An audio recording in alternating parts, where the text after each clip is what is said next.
And welcome to the Entrepreneur Motivation Podcast. I'm your host, Chris Bello.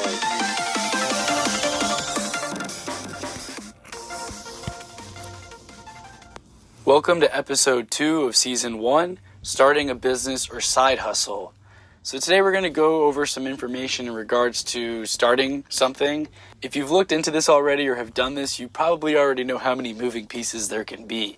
I'll try to break some of those down for you, for those who are brand new, and I'll try to provide some helpful information for those who already understand a lot of these basics. So starting something new is definitely no easy task.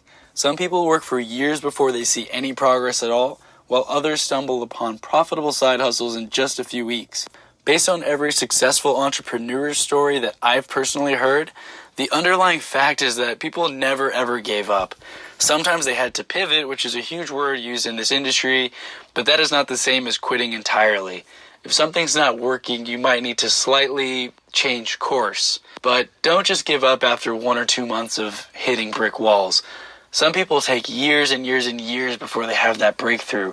However, if you do have an idea that's just too small of a target market or doesn't really solve a problem, and a lot of people keep telling you it's really terrible, and you start to believe that it might not be a good idea yourself, in those cases you might want to consider pursuing a new idea entirely, and that's okay. But I just want to really emphasize the fact that you might almost be on the brink of success or traction. Maybe you just need to slightly change course a little bit, but don't be one to quit quickly. If you're trying to lose weight, for example, and you can't lose 5 pounds, but you're trying to lose 5 pounds in a week, you need to readjust, modify your goals. Make it more reasonable. Try to lose 1 pound a week. Go for 5 pounds in a month or 5 pounds in 2 months. Break down your big goals into smaller, more realistic goals, and they'll be less daunting, and you'll be surprised at how much easier it is to gain traction. So let's talk about names. Names are really important, but for Pete's sake, please don't spend so much time here.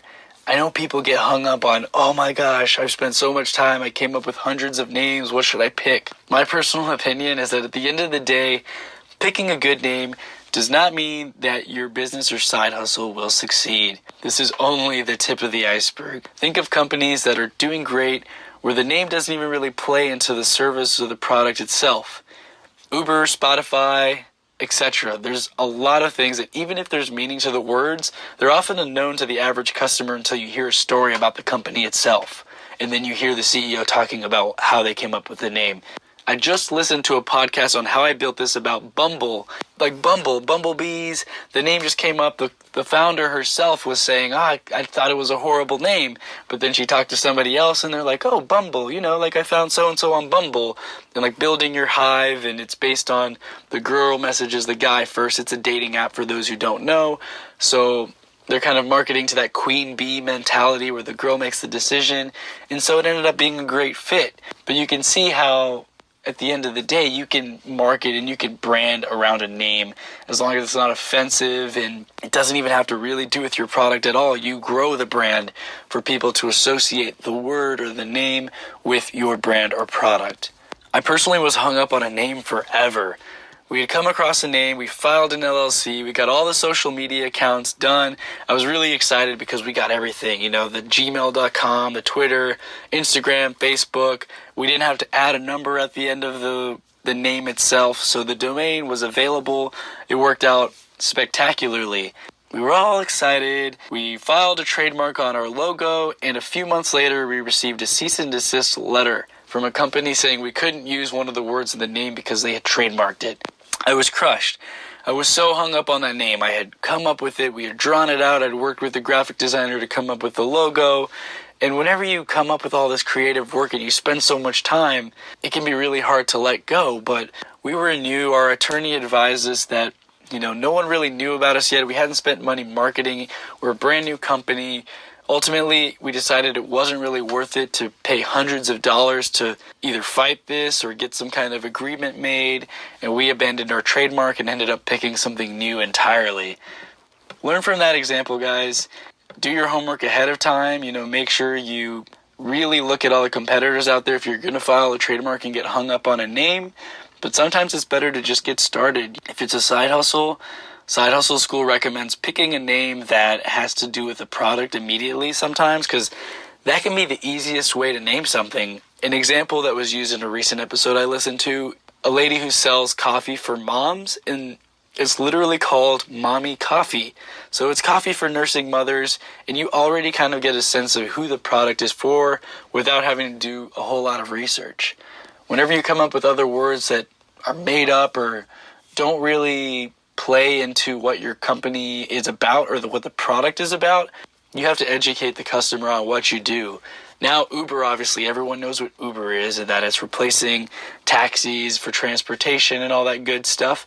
But when they were starting off, I'm pretty sure there were probably a lot of people who were like, Uber, what's that? What's an Uber? Or what is a Facebook? Now everyone knows what Facebook is too, but you understand what I'm talking about. Let's talk a little bit about finding the right team. Make sure that your skills complement one another's. You don't want to have 2 or 3 people who do the exact same thing and can't bring new things to the table. Get some paperwork together to discuss expectations, roles and responsibilities, equity percentages, and all that other good stuff. If you haven't filed business papers yet, I recommend that you at least write something down to make everybody else more comfortable. Do the work, put in the time. Like many people say, work you enjoy doing does not feel like work. I happily work at home at all hours of the day doing things for my own business or my own side hustles. It's extremely satisfying being able to go to your own website, change the colors, change the logo, whatever you want without being told what to do. I was helping my dad, build a sales funnel for houses that he sells in a community. He works for a home builder in Houston, Texas, and I was like, okay, let's take video. I'll do drone footage, make a video for you. We'll make a landing page. You can try to drive traffic to your website by incentivizing people and saying you'll give them a gift card when they close. But they couldn't do this, they couldn't do that. They can't put the company name behind it because it has to be done from the marketing team from corporate. And that is the most frustrating thing personally when you're working for somebody else. It's why I left my last job in corporate America. I hated having to fit into this box. Anytime you had a good idea, you had to go through 4 different levels to get approval. Nothing ever happened, and it was so frustrating.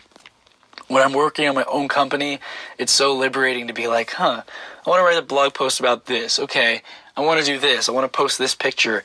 I want to do this on social media. And I don't have anyone telling me, no, you can't do that. I just do it.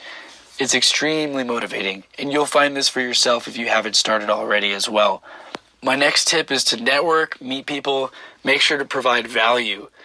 Join groups on Facebook. Like I'm a part of something called Secret Academy. There's other entrepreneur groups in your city that you can join. I'm in a part of various ones in Houston. If you haven't used the app Meetup, make sure to check that out. You can learn about a lot of similar-minded individuals in your area that are meeting up for, developing.